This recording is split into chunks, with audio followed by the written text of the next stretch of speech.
500 और 1000 रुपए के नोट बंद होने से देश भर में लोग परेशान हैं। लेकिन एक अच्छी खबर यह भी हो सकती है, इसके संकेत मिल रहे हैं साफ साफ कि इससे आपके घर की ईएमआई कम हो सकती है।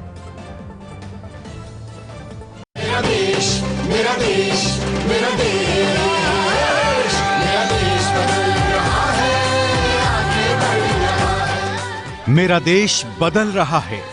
सरकार के 2 साल पूरे होने के बाद पीएम मोदी ने सरकार की कामयाबी की कहानी सुनाने के लिए यही थीम सॉन्ग जारी किया था।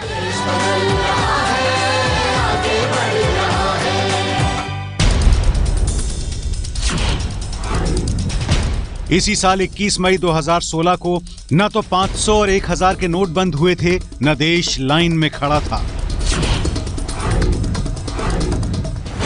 8 नवंबर को पीएम ने जब 500 और 1000 के नोट बंद करने का ऐलान किया, तब देश बदलने की ही शुरुआत हुई।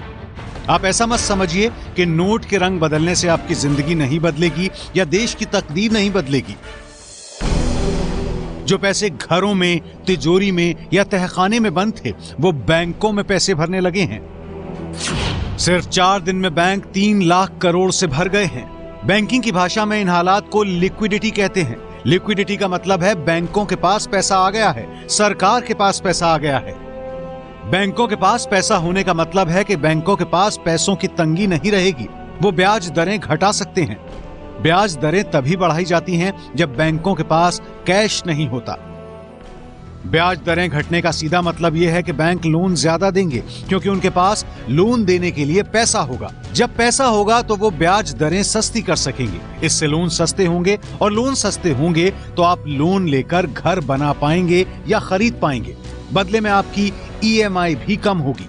अपेक्षा तो यह है कि नोट हमारी जो इंटरेस्ट रेट्स है वो घटेंगे, लेकिन आरबीआई की मॉनेटरी पॉलिसी के बारे में आपको आरबीआई को पूछना पड़ेगा।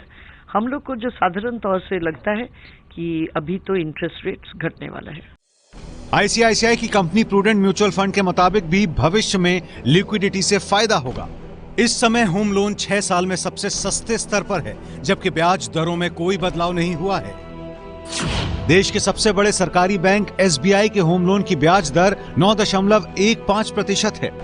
आईसीआईसीआई होम लोन की ब्याज दर 9.2% है। एचडीएफसी के होम लोन की ब्याज दर 9.2% है।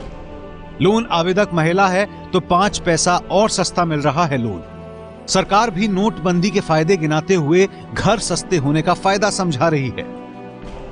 इसमें स्वाभाविक है, अगर सभी सामान्य पूरा टैक्स भरें तो कलेक्शन इतने पर्याप्त मात्रा में हो जाएगा कि फिर दरों को कम रखने में सुविधा होगी। उससे ब्याज के दर भी गिरेंगे, उससे महंगाई भी कम होगी। जानकारों का मानना है कि ईएमआई घटने की संभावना तो है ही, बिल्डर भी घर सस्ते दाम पर बेचने के लिए मजबूर हुए हैं। ऐसा माना जाता है कि रियल एस्टेट में सबसे ज्यादा काला धन है। अब उनका काला धन भी बाहर आ जाएगा। अब कोई काला धन देकर तो घर खरीदने से रहा। लोन वाले घर खरीदेंगे तो बिल्डरों को कमाई के लिए घर सस्ता करना ही होगा। रीसेल में भी घर सस्ते होने का अनुमान है, क्योंकि काला धन नहीं है तो लोग उतना ही दे पाएंगे जितना लोन मिलेगा।